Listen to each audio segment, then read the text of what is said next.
अस्सलाम वालेकुम नाजरीन, आप देख रहे हैं न्यू बीबीसी न्यूज HD और मैं हूं आपकी मेजबान सना चौधरी। शामिल करते हैं आज की अहम खबरें। खबर शामिल करते हैं जिला सांगड़ से हमारे न्यू बीबीसी न्यूज के डिस्ट्रिक्ट रिपोर्टर मोहम्मद रियाज मरी की रिपोर्ट के मुताबिक सांगड़ में सिंध फूड अथॉरिटी ने अवामी सेहत के तहफ़्फ़ुज़ के लिए बड़ी और मौसर कार्रवाई करते हुए शहर की मशहूर किंग ब्रोस्ट शॉप को सील कर दिया।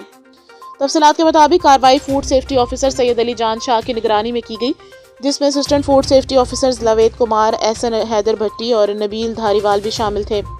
छापा मार कार्रवाई के दौरान दुकान से रफील शुदा मुजरे सेहत तेल, गैर मयारी और नाकिस मुर्गी, एक्सपायर अशियाए खुर्दोनोश और सफाई और सुथराई की इंतहाई ख़राब सूरत हाल सामने आई, जो फूड सेफ्टी कवानीन की खुली खिलाफ वर्जी है। फूड अथॉरिटी हुकाम के मुताबिक दुकान में सिर्फ ज़ाहिरी सजावट की गई थी, जबकि खुराक के मयार और सेहत के तकाज़ों को मुकम्मल तौर पर नज़रअंदाज किया गया। Assistant food safety officer Laved Kumar का कहना है कि इस तरह की नाकिस खुराक इंसानी सेहत के लिए नहायत ख़तरनाक है और अवाम की जानों से खेलने की इजाज़त किसी सूरत नहीं दी जाएगी। हुकाम के मुताबिक किंग ब्रोस्ट शॉप इस वक्त तक बंद रहेगी जब तक तमाम कानूनी तकाजे पूरे नहीं किए जाते। दूसरी जानिब शहरियों ने सिंध फूड अथॉरिटी की कार्रवाई को सराहते हुए मुतालबा किया कि शहर और गिरदनवा में मुजरे सेहत ऑयल फरोख्त करने वालों और गैर मयारी फूड पॉइंट्स के खिलाफ बिला इम्तियाज़ और मुस्तकिल कार्रवाइयाँ की जाएँ।